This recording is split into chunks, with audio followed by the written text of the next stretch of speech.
გამარჯობათ მეგობრებო, მოგესალმებით ყველას და ამ ვიდეოთ მინდა მივმართო პირველ რიგში იმ ადამიანებს, რომლებიც ევროპაში რომ მიდიან და ჩვენი ოჯახი თურმე ევროკავშირია და თურმე ჩვენი ადგილი არის დიდ ევროპულ ოჯახში, ჩვენი ისტორიული ადგილი და თურმე დასავლეთია ჩვენი ერთადერთი ხსნა და გადარჩენა და რაღაცა ფანტაზიებში რო არიან რა ეს ადამიანები წინ და უკან რო დადიან ევროპაში მივდივართ, აი ამათ მინდა პირველ რიგში მივმართო და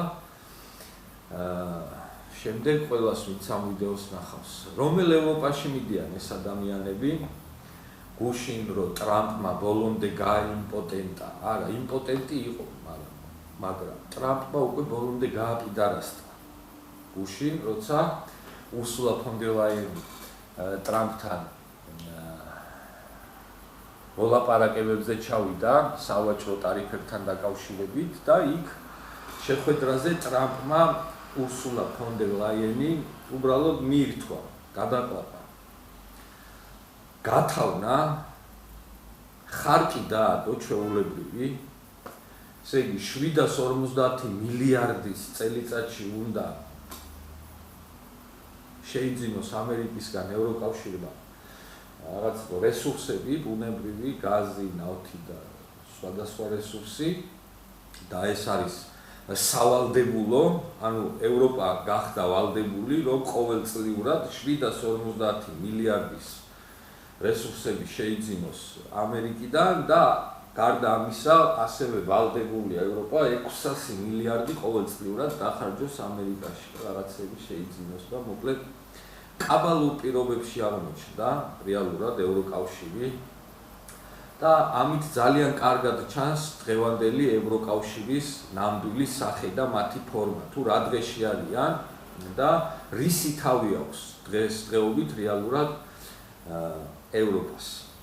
არაფრის თავი დღეს ევროპას არ აქვს, ჩვეულებრივი გაიმპოტენტებული, გაპიდარასტებული, რაღაცა გაბანძებული კავშირია რეალურად, რომელიც ძალიან მოკლე დროში დარწმუნებული ვარო საერთოდ დაიშლება, იმიტომ რომ წარმოუდგენელი რაღაცები ხდება და თუნდაც აი ეს შეთანხმება რო ქვია და რეალურად ჩვეულებრივად ხარკი დაადო ტრამპმა ევროკავშირს და აი ესე გამოუშვა იქიდან ურსულა ფონ დერ ლაიენი და გამოდის ურსულა და ვითომ რაღაცა მაგარი შეთანხმება შედგა. მაგარი შეთანხმება კი არ შედგა, ჩვეულებრივად გააპიდარასტა კიდევ ერთხელ გამომეორებ ტრამპმა აი ამ ხარკის დადებით ბოლომდე ევროკავშირი.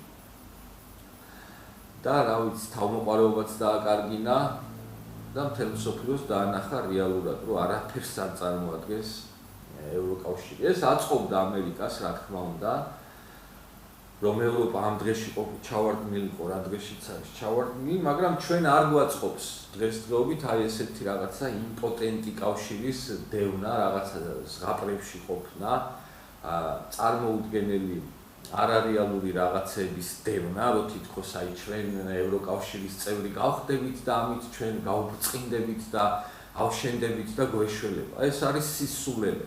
ევროკავშირი დღესდღეობით თავის თავს ვერ შველის და თავისი თავი აქვს საშველი და გადასარჩენი იმ დღეშია რეალურად ჩავარდნილი ეს კავშირი. ევროკავშირს დასავლეთს და ვიღაცებს ვითომ ჩვენ მეგობრებს რომ სტომოდაც საქართველოს ფეხზე დაყენება, საქართველოს გაძლიერება, საქართველოში ინვესტიციების შემოტანა ამ 30 წლის განმავლობაში იზავდნენ ამას და დღეს ჩვენ ძლიერი ეკონომიკაც გვექნებოდა, ფულიც იქნებოდა ხალხში და კარგათაც ვიცხოვრებდით. მაგრამ რა თქმა უნდა ამისთვის არ სჭირდებოდათ არასდროს ჩვენი ქვეყანა და იმიტომ არის რომ არც ერთი სერიოზული ინვესტიცია არც ამერიკელების, არც ბრიტანელების და არც ევროპელების მხრიდან საქართველოში არ განხორციელებულა და არც განხორციელდება. ეხლა მით უმეტეს ინვესტიცია კი არა, რა ვიცი, დედა აქვთ ნატირები პირდაპირ მნიშვნელობით. ასე რომ აი ამ ვიღაცა სისულელე ევროპას და რაღაცა იდეებს კი არ უნდა დავდებდეთ აგენტების რაღაცა ნარატივებზე კი არ უნდა გამორბოდეს ხალხი ქუჩაში. არა, ჩვენ უნდა გამოვიდეთ ჯანსაღი რეალობიდან სწორად უნდა შევაფასოთ პროცესები და რა გვჭირდება ჩვენი სულ დავიფიქროთ. ჩვენთვის ახლა აი ამ ეტაპზე როგორც ვთქვათ, ხო, რა არის ყველაზე მნიშვნელოვანი? ჩვენთვის ყველაზე მნიშვნელოვანია დღესდღეობით ის, რომ დაიქოქოს ეკონომიკა საქართველოში. რომ გაძლიერდეს ჩვენი ეკონომიკა. ჩვენი ეკონომიკა როგორ უნდა გაძლიერდეს? ეს ბრიტანული და რაღაცა ლონდონის ბანკები და ვიღაცები ფულს ცეცხლად რო იძლევიან 21%, 20% და ძალიან არანორმალურად დიდ პროცენტებში აძლევენ ადამიანებს ფულებს, ხო? და მთელი ქვეყანა არის აი ამ კაბალურ პირობებში, ბანკებში გახვეული და რასაც ჩაულობენ ადამიანები, ყველაფერი მიაქვთ იმ პროცენტებში და ძირი მაინც არ აკლდება. ამიტომ ევროპას კი არ უნდა ვდიოთ და ჩვენი დასავლური ფასეულობებისთვის მზად ვართ დედა მოუტყნათ ქვეყანას, აი ჩააფურთხეთ არაფრისთვის. ჩვენ ქვეყანას ჩვენ უნდა თვითონ მივხედოთ და რაც ჩვენთვის არის უკეთესი და რაც ჩვენი მომავლისთვის არის უკეთესი, ისე უნდა ვიმოქმედოთ და ისეთი ნაბიჯები უნდა გადავდგათ. რა არის დღესდღეობით ის, რაც ჩვენ ერს, ჩვენ ქვეყანას და ჩვენ მომავალს წაადგება და გამოადგება, ხო? ძალიან კარგი იქნებოდა მაგალითად, თუ კი აი ამ ევროპელებს, უსულებს და ვიღაცებს საერთოდ ყურადღებას არ მივაქცევდით არავინ და მაგალითად ჩინეთთან თუ აწარმოებდა ჩვენი ხელისუფლება მოლაპარაკებას, იმასთან დაკავშირებით, რომ შემოვიდეს საქართველოში ჩინური ბანკები, შემოიტანონ ჩინური იაფი ფული და დღეს რო 20 და 21%-ში გვაძლევენ ეს რაღაცა დასავლური ბაზარზე ოპერირებადი ბანკები და რო გვატყავებენ ხალხს, მოგცენ ჩინელებმა 5%-ში, 4%-ში კრედიტები ადამიანებს. ეს იქნება ჩვენთვის შველაც, გადარჩენაც და სწორედ ამით ამუშავდება ეკონომიკა ამ ქვეყანაში და ყველაფერი. ამოისუნთქებს ადამიანები ყველა, აი დღეს რომ მაგალითად კრედიტებს იხდით და 2000 ლარი რო შეგავთ ბანკში, ხო, რაღაც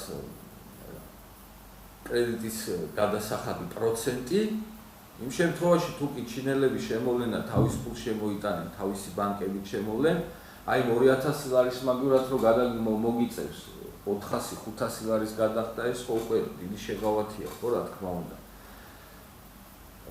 მაგრამ ეს ევროპელები იძახიან, რომ არა, ევროპა არის დასავლური და ევროპული ცივილიზაცია სულ სხვა, იძახიან ესენი. ის არის ნამდვილი ღირებულება. და ჩინეთზე რო იწყებ ლაპარაკს, ჩინეთი კომუნიზმია.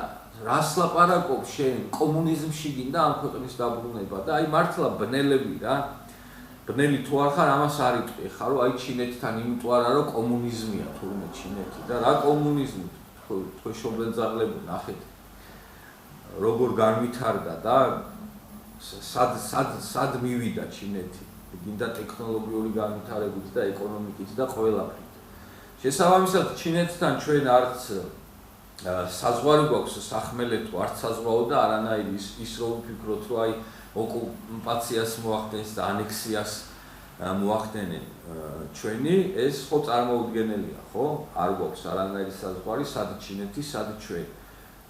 კი ბატონო, ფული მოიტანონ, ბანკები შემოიყვანონ, პორტები ააშენონ, ელექტრომანქანების ქარხნები ააშენონ და საქართველოში ადამიანებს ამით მოგვეცემა იმის საშუალება, რომ ჩვენი ცხოვრების პირობები გაუმჯობესდეს. ჩვენ თუ ეკონომიკას არ გავაძლიერებთ და საქართველოში თუ ადამიანები არ მოძლიერდებიან და თუ აი ესეთი მშიერი და გაჭირვებული და გაღარიბებული ერი ვიქნებით და აი ეს ბანკები თუ ესე გააგრძელებენ ჩვენს დატყავებას, ჩვენ ვერც ჩვენს თავდაცვას გავაძლიერებთ, ვერაფერს ვერ გავაძლიერებთ, აი დამდგმებით ვიქნებით ამ რაღაცა ზღაპრების დევნაში, რომ აი ევროპაში მივდივართ, როგორც 30 წელია მივდივართ და არაფერი არ გვეღირს.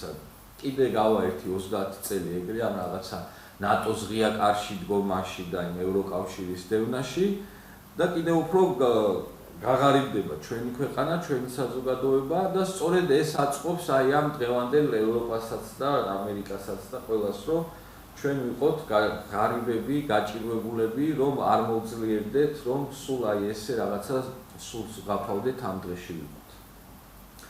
ასე რომ აი ეს ვიღაცა შიგევროპელები რო დარბიან წინ და უკან რაღაცა პიდარასტიზმის აქ დაკანონებას და კაცების ქორწინებას კი არ უნდა ითხოვდნენ თუ ამ ადამიანებს მართლა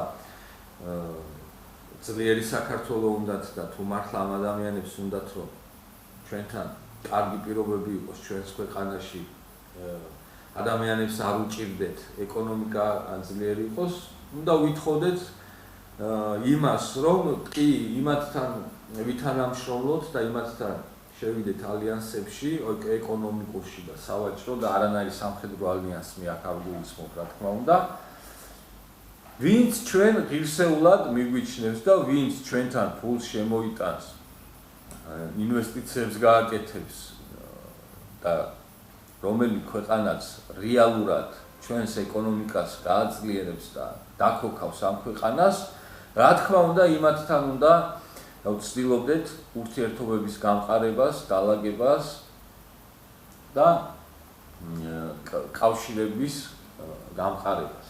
ერთ-ერთი ასეთი ქვეყანა დღესდღეობით არის ჩინეთი, რა თქმა უნდა, რომელიც ანაკლის სპორტს აშენებს უნიკალურ საქართველოში და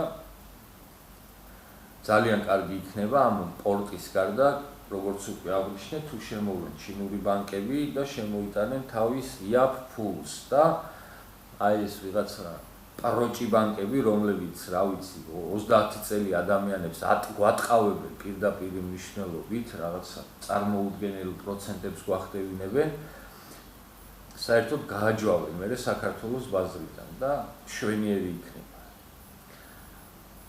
ეს არის ისი თქმაც მინდოდა ამ ძლიერ ევროპასთან დაკავშირებით და კომუნისტურ ჩინეთთან დაკავშირებით.